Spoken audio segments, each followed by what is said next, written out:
নমস্কার, এসপিএন চ্যানেলে আপনাদের স্বাগতম। আমার সঙ্গে আছেন প্রাক্তন বিশিষ্ট খেলোয়াড় বিকাশ মাঝি। বিকাশ দা ইস্ট বেঙ্গলে ষষ্ঠ বিদেশি এলো। আর কালকেই তিনি কলকাতায় নেমেছেন এবং আজ থেকে উনি প্র্যাকটিস করছেন। ওই এই ষষ্ঠ টাইগার আসাতে ইস্ট বেঙ্গল ক্লাব কতটা শক্তিশালী হবে বলে তোমার মনে হয়? এবার দেখো, প্লেয়ারটাকে তো আমরা একদম দেখিনি, বা হয়তো যারা নিয়েছে তারা বাইরেটা দেখেছে, সেটাও আমরা জানি না।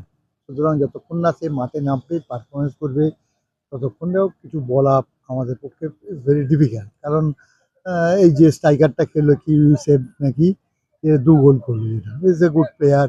বল ধরতে পারে, লড়াই করতে পারে, শুটিং ভালো, হেডিং ভালো, সব কিছু ভালো, ইজ এ গুড প্লেয়ার। ভালো লেগেছে আমার খেলা। প্রথম দিন এসে অনেক কিছুই এই বছরের আইএসএল এর যেভাবেই হোক, এবছর আইএসএল এ অনেক কটাই রেকর্ড হয়ে গেল একসাথে। এই আমরা আইএসএল এর প্রথম ম্যাচ, ফার্স্ট টাইম প্রথম ম্যাচ আমরা জিতলাম, এবং এখনো পর্যন্ত মানে যেটুকু খেলা হয়েছে এখনো পর্যন্ত এই হিসাব ধরলে আমরা টপে আছি আমরা।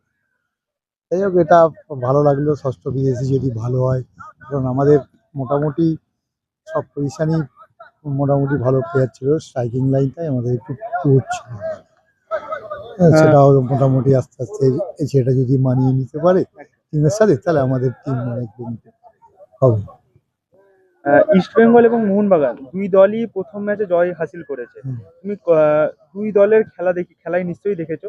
এবারে কোন মোহনবাগানের দল? খেলাটা অতটা দেখতে হ্যাঁ, গেছি, এবারে কিন্তু মোহনবাগানও ভারে। মোহনবাগানের খেলাটা খুব একটা দেখতে পাই টাইম। মোহনবাগান ধারে বারে ওদের প্লেয়ারটা জানো? পুরনো হ্যাঁ, প্লেয়ারগুলো সবই, মানে ওদের নতুন কোনো প্লেয়ার হ্যাঁ। তো নেই, সবই পুরনো প্লেয়ার। সবাই পারফরমেন্স সবাই দেখা আছে।